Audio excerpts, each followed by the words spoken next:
जय हिंद। यदि आप भी तैयारी कर रहे हैं रेलवे का एनटीपीसी हो चाहे आरपीएफ का एग्ज़ाम हो तो साथियों आपके लिए काफ़ी ज़्यादा इम्पोर्टेंट टॉपिक हम जीके लाए हुए हैं। जीके जो कि समुद्र है, लेकिन आपको जो है प्रीवियस क्वेश्चन ही पढ़ना चाहिए ताकि आपको आइडिया लग सके कि आने वाले एग्ज़ाम्स में किस तरह के प्रश्न पूछे जा सकते हैं। साथियों ये एनटीपीसी का सेट 85 है जो कि प्लेटफॉर्म बुक से लिया गया है और ये जो है 2 मार्च 2021 में शिफ्ट दूसरे में पूछा हुआ सवाल है। साथियों इसमें हम सभी क्वेश्चन को डिस्कस नहीं करेंगे, जो इम्पोर्टेंट है जो डिफ़िकल्ट है उन सब क्वेश्चन को केवल हम लोग डिस्कस करेंगे। तो चलिए शुरू करते हैं। साथियों यहाँ 2 नंबर का सवाल आप देख रहे होंगे जिसमें कि कह रहा है कि मानव शरीर में आरबीसी का क्या कार्य है। आरबीसी यानी रेड ब्लड सेल शरीर की कोशिकाओं को पचा हुआ भोजन प्रदान करना, शरीर की कोशिकाओं को ऑक्सीजन प्रदान करना, नाइट्रोजनी अपशिष्ट को घोलित रूप में उत्सर्जित करना, शरीर की कोशिकाओं से कार्बन डाइऑक्साइड निष्कर्षित करना। साथियों इसमें जो आपका आंसर होगा वो होगा शरीर की कोशिकाओं को ऑक्सीजन प्रदान करना। साथियों हमारे आरबीसी में एक प्रोटीन होता है जिसका नाम है हीमोग्लोबिन। क्या होता है? हीमोग्लोबिन। और ये हीमोग्लोबिन का कार्य क्या है? तो ये परिवहन का कार्य करता है, ऑक्सीजन और कार्बन डाइऑक्साइड को ले आने का काम करता है। सबसे पहले ये फेफड़े में आए हुए ऑक्सीजन के साथ ये क्रिया करके बना लेता है ऑक्सी हीमोग्लोबिन, और जब कोशिका कार्बन डाइऑक्साइड इसके पास पहुंचाता है तो उस कार्बन डाइऑक्साइड के साथ मिलकर के ये बना लेता है कार्बोक्सी हीमोग्लोबिन, और ऑक्सी हीमोग्लोबिन को कोशिकाओं को दे देता है, कार्बोक्सी हीमोग्लोबिन बना करके ये बाहर छोड़ देता है। तो साथियों याद रखिएगा आरबीसी का कार्य क्या है? तो ये ऑक्सीजन का प्रदान करना। इसमें हीमोग्लोबिन प्रोटीन के कारण ही ऐसा हो पाता है। साथियों याद रखिएगा आरबीसी में केंद्रक नहीं होता है। आरबीसी में केंद्रक नहीं होता है। नेक्स्ट क्वेश्चन देखिए, वायवीय शोषण कब होता है? देखिए यहाँ जो आप ऑप्शन देख रहे हैं का कोशिका में ऊर्जा के उत्सर्जन के साथ भोजन के विघटन के दौरान, ऑक्सीजन का उपयोग करके ग्लूकोज के विघटन के दौरान, ऑक्सीजन का उपयोग किए बिना भोजन के विघटन के दौरान, और ऑक्सीजन का उपयोग किए बिना ग्लूकोज के विघटन के दौरान। साथियों वायवीय शोषण जब भी होता है वो ऑक्सीजन का उपयोग करके ही होता है। तो यहाँ जो आप देख रहे हैं कि ऑक्सीजन के बिना, तो ये तो आपका गलत हो गया। फिर है कि ऑक्सीजन का उपयोग करके, बिल्कुल सही बात है, ऑक्सीजन का उपयोग करके, ऑक्सीजन का उपयोग करके ग्लूकोज का जो विघटन होता है यहीं पर वायवीय शोषण होता है। ऑक्सीजन का उपयोग करके ग्लूकोज का टूटना ये वायवीय शोषण होता है। साथियों ऑक्सीजन की उपस्थिति में, ऑक्सीजन की उपस्थिति में, ऑक्सीजन की उपस्थिति में जब ग्लूकोज टूटता है, ऑक्सीजन की उपस्थिति में जब ग्लूकोज टूटता है तो उसको हम लोग बोलते हैं ऑक्सीशोषण। क्या बोलते हैं? ऑक्सीशोषण। ऑक्सीजन की उपस्थिति में यदि ग्लूकोज टूटेगा, यानी ऑक्सीजन की उपस्थिति में, ऑक्सीजन की उपस्थिति में यदि आपका ग्लूकोज टूटेगा तो ऐसी स्थिति में इसको बोलते हैं हम लोग ऑक्सीशोषण। और यहाँ जो बनेगा कार्बन डाइऑक्साइड बनेगा, यहाँ जो बनेगा जल बनेगा। और यहाँ कैलोरी की बात करें तो 686 किलो कैलोरी ऊर्जा उत्पन्न होगा। वहीं पर जब ग्लूकोज टूटता है, यानी ग्लूकोज का मतलब C6H12O6, ये टूटता है ऑक्सीजन की उपस्थिति में, तो ऐसी स्थिति में कार्बन डाइऑक्साइड तो बनाता ही है, साथ ही साथ ये अल्कोहल भी बनाता है। ये जो है आपका अल्कोहल भी बनाता है। और इसमें ऊर्जा की बात करें तो 56 किलो कैलोरी ही मात्र ऊर्जा उत्पन्न हो पाता है। तो फिर से याद रखिएगा कि यदि ग्लूकोज ऑक्सीजन की उपस्थिति में टूटेगा तो उसको कहेंगे ऑक्सीशोषण, और इसमें ऊर्जा भरपूर मात्रा में निकलता है, 686 किलो कैलोरी निकलता है एवरेज।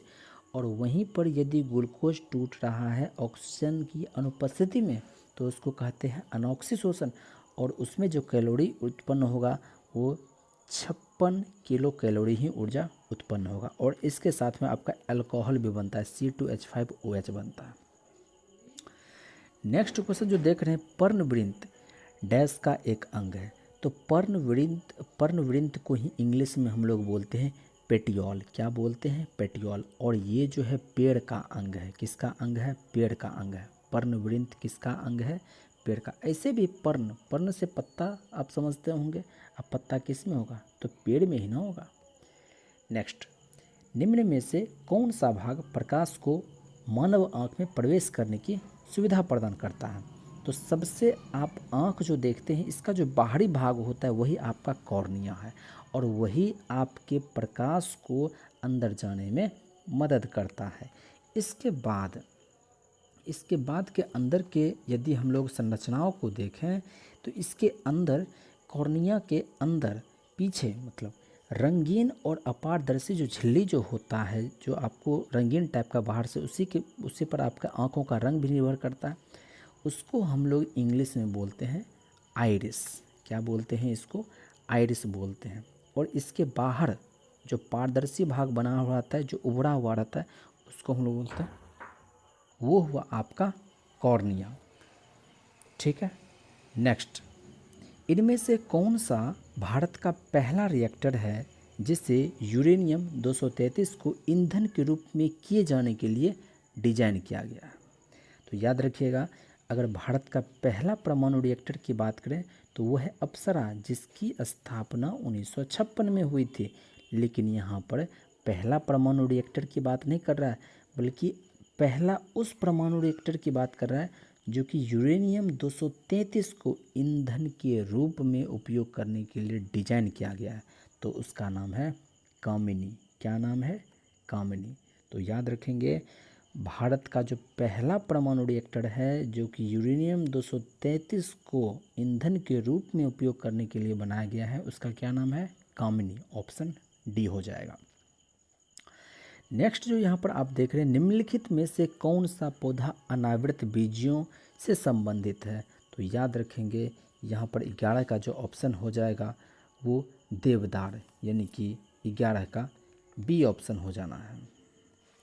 अनावृत बीजियों में एक खासियत क्या होती है कि अनावृत बीज पौधे के जो बीज होते हैं उसमें आवरण या कवच नहीं पाया जाता है।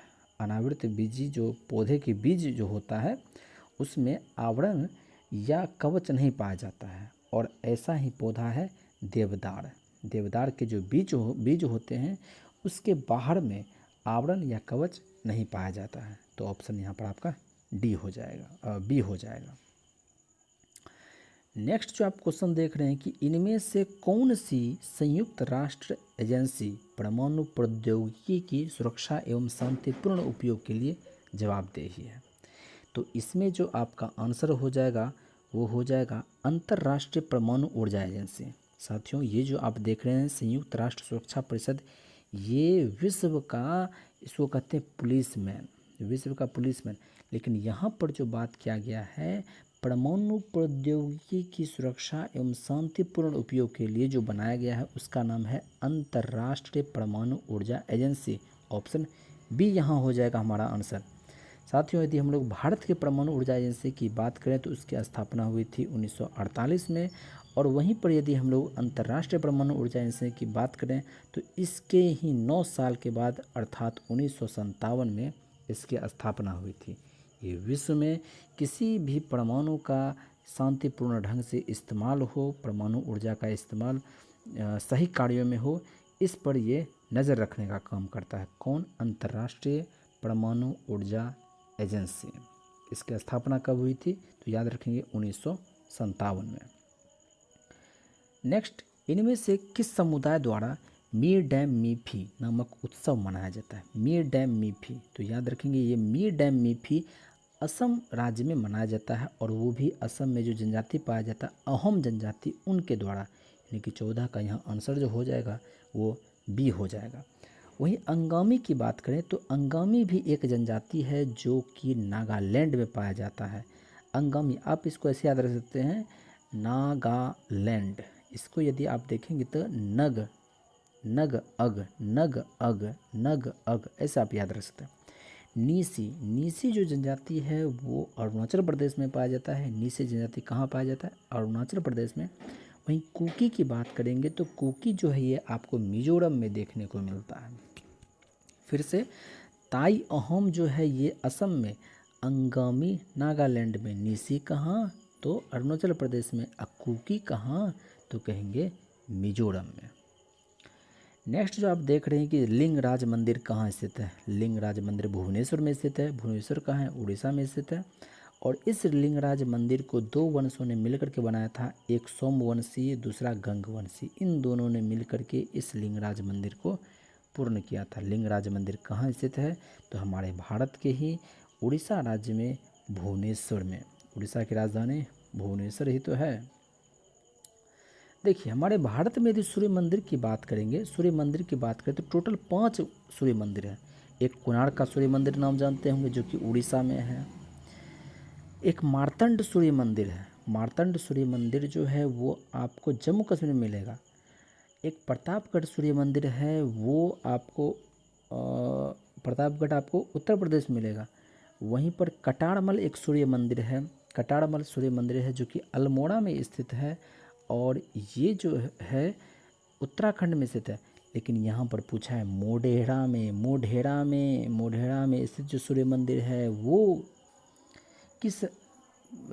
किस राजवंश ने करवाया था तो साथियों याद रखें ये मोढेरा स्थित जो सूर्य मंदिर है ये स्थित है कहाँ, गुजरात में। कहाँ स्थित है मोढेरा स्थित सूर्य मंदिर तो कहेंगे ये है गुजरात में। और इसको किस वंश ने बनवाया था, एक चालुक्य शासक था, चालुक्य शासक था भीमदेव प्रथम। कौन था, भीमदेव प्रथम। इन्होंने ही भीमदेव प्रथम थे, इन्होंने ही मोढेरा स्थित सूर्य मंदिर का निर्माण करवाया था। ठीक, नेक्स्ट देख सकते हैं विश्व छात्र दिवस। साथियों इसको ट्रिक याद रखने का हम ऐसा तरीका आपको बतलाएंगे।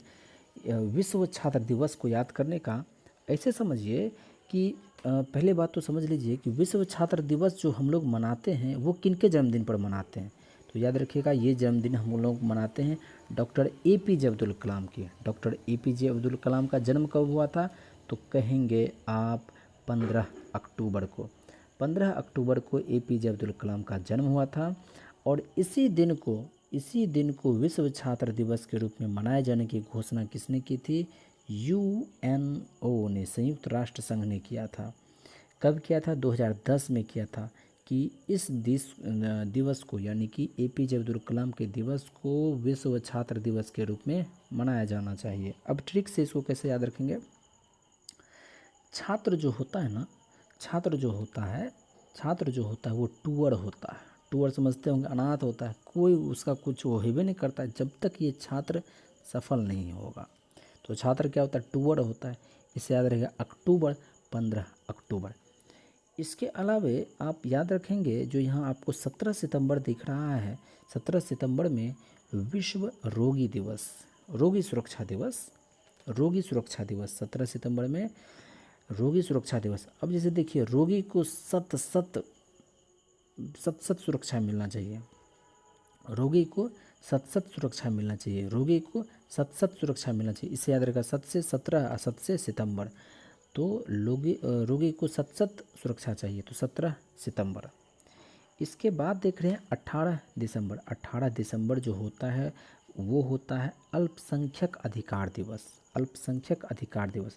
जैसे ही आप देखते हैं 18 का जैसे ही कोई व्यक्ति होगा वो अपना अधिकार खोजने आता है। हम 18 के हो गए, अब तो हम युवा हो गए हैं, तो वो इस हिसाब से आप कह सकते हैं कि अल्पसंख्यक अधिकार दिवस कब मनाया जाता है तो अल्पसंख्यक अधिकार दिवस, अ से अल्पसंख्यक अधिकार दिवस, अ से 18 होता है और अपना दिशा खोजने लगता है, तो इसे याद रह जाएगा आपका दिसंबर। नेक्स्ट जो क्वेश्चन देख रहे हैं विश्व भूख दिवस कब मनाया जाता है। देखिए जब भूख लगता है ना, ऐंठने वाला भी आदमी जो है ना माई माई करने लगता है। जब भूख लगता है तो जो ऐंठता है ना वो भी सपने में भी माई माई करने लगता है। 28 मई क्या होता है, 28 मई को विश्व भूख दिवस। इसके बाद बात करें श्रम दिवस, जैसे मजदूर दिवस, तो 1 मई क्या होता है, 1 मई। तो आप याद रख सकते हैं, इसको ट्रिक बना सकते हैं कि 1 माई ही है जो कि बहुत ही ज़्यादा श्रम करती है आपके घर में। 1 माई ही है आपके घर में जो सबसे ज़्यादा श्रम करती है। 3 मई, 3 मई प्रेस स्वतंत्रता दिवस याद कैसे रखेंगे साथियों कि ऐसे याद रख सकते हैं कि प्रेस का कौन पकड़ के तिरिएगा ना तो माई करेगा। प्रेस वाला का जो गलत सलत न्यूज़ छापता है उसका कौन पकड़ के तिरिएगा ना तो माई चिल्लाएगा। कैसे चलेगा? माई। उसके बाद है 8 मई। 8 मई भी आप लोगों को पता होगा। 8 मई को हुआ था रेड क्रॉस दिवस। रेड क्रॉस की स्थापना 8 मई को ही हुई थी। 8 मई 1863 में हुई थी। याद कैसे रखेंगे? रेड क्रॉस मतलब कि लाल रेखा को पार कर जाएगा तो कहेगा क्या? आत है माई। क्या कहेगा? आत है माई। आत से रह जाएगा 8 और माई से मई याद हो जाएगा। अंतर्राष्ट्रीय परिवार दिवस क्या नाम है? अंतर्राष्ट्रीय परिवार। चलिए छोड़िए, परिवार दिवस कैसे याद रखेंगे? प से परिवार दिवस और परिवार प से 15 होता है। और परिवार जब भी बनता है तो माई से ही बनता है। परिवार जब भी बनता है तो किससे बनेगा? माई से ही बनता है। अब है तंबाकू निषेध दिवस। तंबाकू निषेध दिवस तो वो क्या होता है? 31 मई। क्या? 31 मई। तो आप ऐसे याद रख सकते हैं कि तंबाकू जो है ना, तंबाकू खा करके एक 30 मारखन नहीं बन सकते हैं। ऐसे याद रख सकते हैं 31 मई को क्या होता है? तो तंबाकू निषेध दिवस। क्या है? तंबाकू निषेध दिवस। नेक्स्ट जो आप क्वेश्चन देख रहे हैं कि कौन सी संयुक्त वन प्रबंधन की विशेषता नहीं है? साथियों, यदि हम लोग संयुक्त वन प्रबंधन की बात करें, यानी कि संयुक्त वन प्रबंधन बोलें या फिर राष्ट्रीय वन नीति की बात करें, किसकी बात? राष्ट्रीय वन नीति की बात करें। चाहे आप संयुक्त वन प्रबंधन बोलिए या फिर राष्ट्रीय वन नीति की बात करिए तो याद रखिएगा ये राष्ट्रीय वन नीति जो घोषित किया गया था वो 1988 में घोषित किया गया था। तो ये बात तो बिल्कुल सही है। दूसरी बात जो इसमें महत्वपूर्ण बात याद रखना है, दूसरा जो महत्वपूर्ण बात याद रखना है कि ये केंद्र सरकार की पहल है। नहीं भाई, ये केंद्र सरकार की पहल नहीं है बल्कि स्थानीय और राज्य वन विभाग की पहल है। ये जो संयुक्त वन प्रबंधन है, ये जो वन नीति 1988 में जो बना था, ये केंद्र सरकार का पहल नहीं है बल्कि स्थानीय और राज्य वन विभाग, स्थानीय और राज्य वन विभाग का ये पहल है। नेक्स्ट जो आप क्वेश्चन यहाँ पर देख रहे हैं अल नीनो। अल नीनो शब्द कहाँ से? अल नीनो पिस। अल नीनो पिस ये जो है स्पेनिश भाषा है। 25 का यहाँ पर जो ऑप्शन हो जाएगा वो सी हो जाएगा। अल नीनो स्पेनिश भाषा है। अल नीनो कैसी भाषा है? स्पेनिश भाषा है। अल नीनो कैसी भाषा है? स्पेनिश भाषा है। अब इसके बाद जो यहाँ पर आप सवाल देख रहे हैं वो क्या है? भारतीय बैंकिंग पर्यवेक्षण विषयक अनुशंसाओं से संबंधित कौन सी समिति है? साथियों यहाँ याद रखिएगा पद्मनाभन समिति ये बैंकिंग से संबंधित है। पद्मनाभन संबंधी समिति किससे संबंधित है? तो बैंकिंग पर्यवेक्षण सीधा सा बैंकिंग से संबंधित है। ठीक है, पद्मनाभन समिति बैंकिंग से संबंधित है। ठीक है।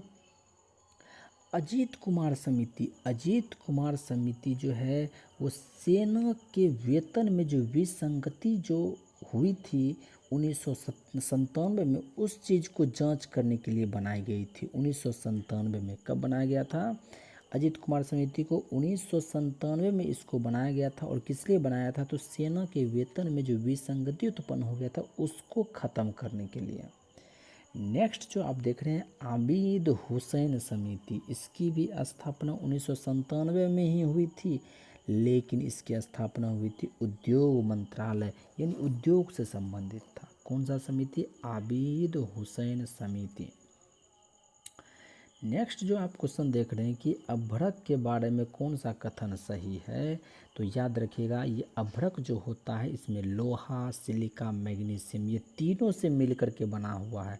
आपको पता होना चाहिए अभ्रक ऐसा चीज़ है जो कि हीट को पास होने देता है लेकिन करंट को पास नहीं होने देता है।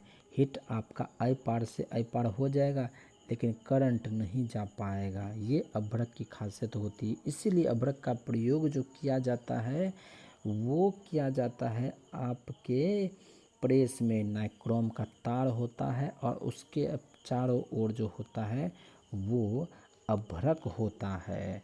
वो अभ्रक होता है और ये क्या करता है, ये गर्म होकर के ये हीट इसको देता है, लेकिन ये करंट को पास नहीं होने देता है।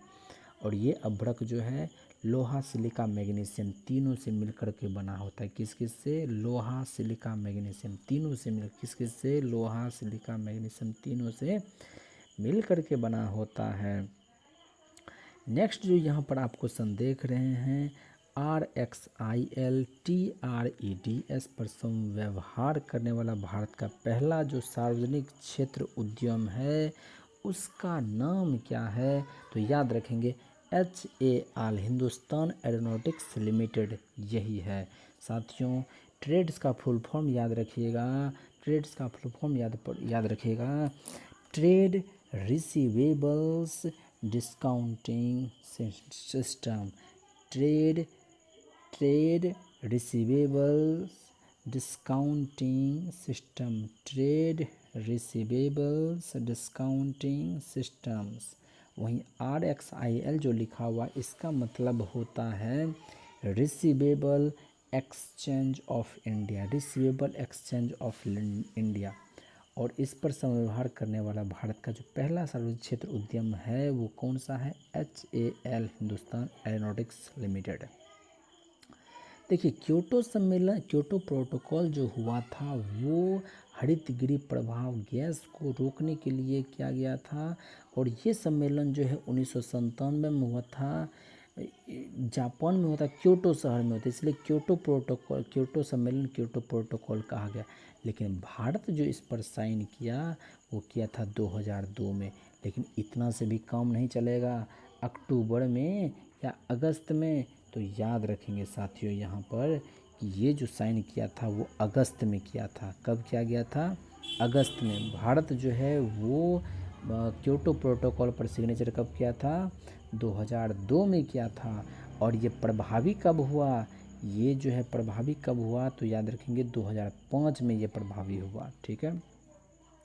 अंतिम जो शब्द है कह रहा है कि मौसम शब्द जो है, मौसम शब्द जो है मानसून के अर्थ में इसका मौसम का प्रयोग, लेकिन ये किस भाषा से संबंधित है? याद रखेंगे अरबी। मौसम का संबंध किससे है? अरबी से है। मौसम का संबंध किससे है? तो अरबी से है। शुक्रिया। जय